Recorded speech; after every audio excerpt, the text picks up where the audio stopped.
en deux couleurs. Alors, dans le fond, ce que je veux avoir une couleur qui va venir se croiser. Alors là, pour avoir un beau mélange de couleurs, eh bien, je vais venir porter ma mèche à l'envers. Pourquoi? Parce que dans le fond, quand on fait notre mèche, vous savez que le bout qui sort, il est toujours plus fin, on dirait, que le premier comme ça ici. Alors, dans le fond, pour que ma couleur soit bien uniforme, ben, je mets ma mèche à l'envers. Et c'est la raison pour laquelle que je vais me servir des lignes, parce que dans le fond, ça m'indique un petit peu, bon, à peu près à la moitié de la longueur. Pour avoir un mélange quand même moitié-moitié environ. Et voilà comme ça. Et là, pour faire la deuxième couche, parce que là, on a juste une couche, donc je veux aussi avoir, parce qu'en faisant ma deuxième couche, il faut que je reproduise la même chose. Un autre détail, voyez-vous, c'est que dans le fond, la première couche, que vous la fassiez à la verticale ou à l'horizontale, c'est ce qui va déterminer aussi, disons, le mélange de votre couleur. Donc ici, quand je le fais à la verticale, la couleur va être plus uniforme. Tandis que quand je le fais à l'horizontale, eh bien là, je vais vraiment plus avoir des couleurs distinctes. Alors, il va y avoir un petit peu de mélange entre les deux, mais pas beaucoup. Alors, encore une fois, je vais vous montrer tantôt la différence. Donc, selon ce que vous désirez comme couleur, comme effet de couleur, dans le fond, alors il va s'agir de penser soit à faire à la verticale en premier ou à l'horizontale en premier. Parce que là, ici, vu que j'ai fait ma première couche à la verticale, alors ma deuxième, forcément, est à l'horizontale. Alors là, mes couleurs vont moins être nuageux, si on veut, parce que dans le fond, ici, tu sais, j'ai un peu plus comme une ligne droite. Donc, c'est la raison pour laquelle que si vous voulez vous faire des mélanges comme ça de couleurs, eh bien, il faut penser, voyez-vous là, tu sais, dans le fond, en faisant ma ligne horizontale, c'est-à-dire en mettant mes mèches à l'horizontale, ça crée une ligne horizontale.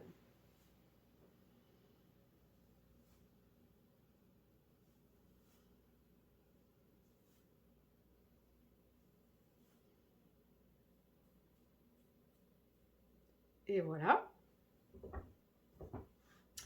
Et là, dans le fond, ici, je vais venir faire plus pour pouvoir venir faire ma petite poignée, comme ça ici. Et là, pour vous montrer la différence, quand on fait des couleurs comme ça, pour vous montrer la différence entre le horizontal et le vertical.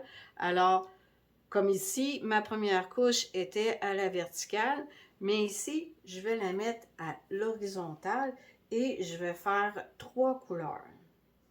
Donc, dans le fond, je vais faire rouge au départ, orange dans le milieu et je vais faire le haut jaune.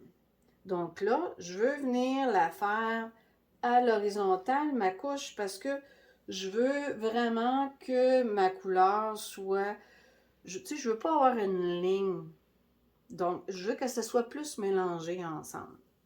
Donc, je vais commencer à ce moment-là à l'horizontale pour avoir le mélange de couleurs. Parfois, là, c'est plus difficile quand on fait 2-3 couleurs comme ça. Des fois, c'est difficile de savoir un peu la quantité de laine qu'on a de besoin. Mais vous pouvez, là, à ce moment-là, y aller à peu près.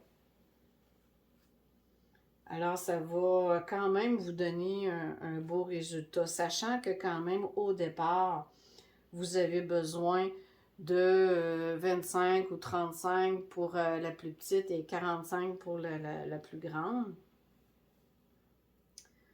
Excepté quand on fait avec quand on fait le plus, alors ça nous en prend plus. Donc, comme ça ici.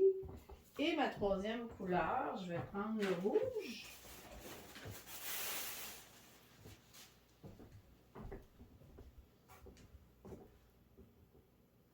J'avoue personnellement que j'aime ce mélange de couleurs. Je pense que vous l'avez sûrement remarqué parce que j'ai souvent des choses faites avec ces couleurs-là.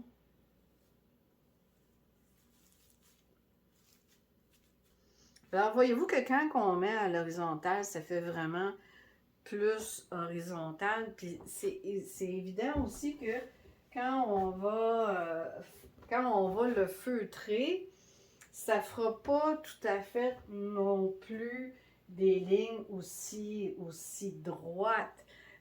Mais c'est ça, c'est que vous allez voir quand même la différence. Donc là, maintenant, je vais faire...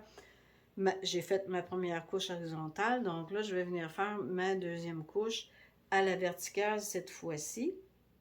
Et comme je vous le mentionnais, moi, j'aime bien aller avec la partie plus légère dans les parties qui vont se croiser une sur l'autre.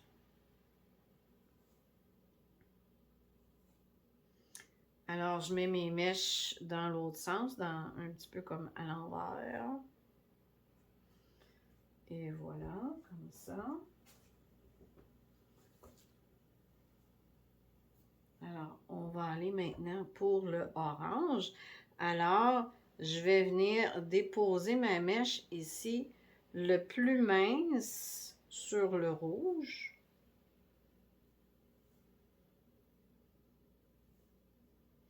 Et ici, à l'inverse, je vais venir mettre le plus mince vers le haut pour que ce soit sur le jaune.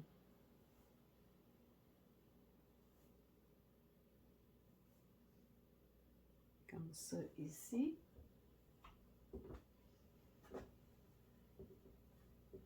Et maintenant le jaune. Alors, je vais venir la même chose, aller le plus mince sur mon orange.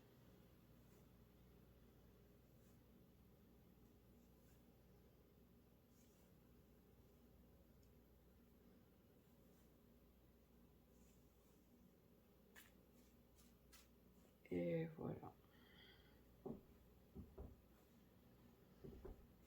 Donc, on vient arroser le tout.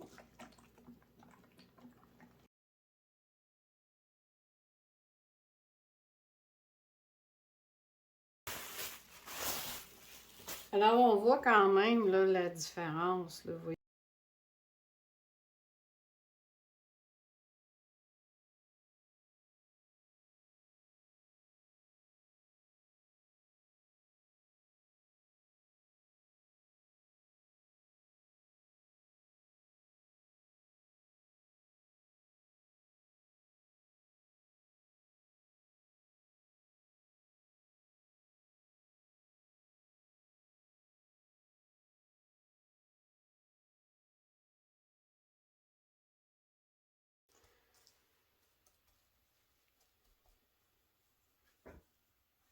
Il faut penser également que quand on rabat la fibre, justement, ici, quand vous faites des motifs, il faut toujours penser que quand on rabat, eh bien, il faut faire attention, il faut que ce soit un petit peu la même chose.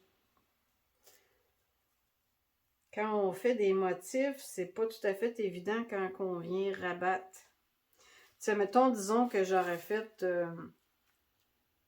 un point jaune ici, là, par exemple. Mais si je l'ai fait là, et puis que je viens rabattre comme ça ici, eh bien là, on ne verra plus mon blanc, là. On ne verra plus le motif que j'ai voulu faire. Donc, dans le fond, si vous voulez vous faire, admettons, des petites touches de couleurs différentes, eh bien, à ce moment-là, vous les faites après avoir rabattu votre laine.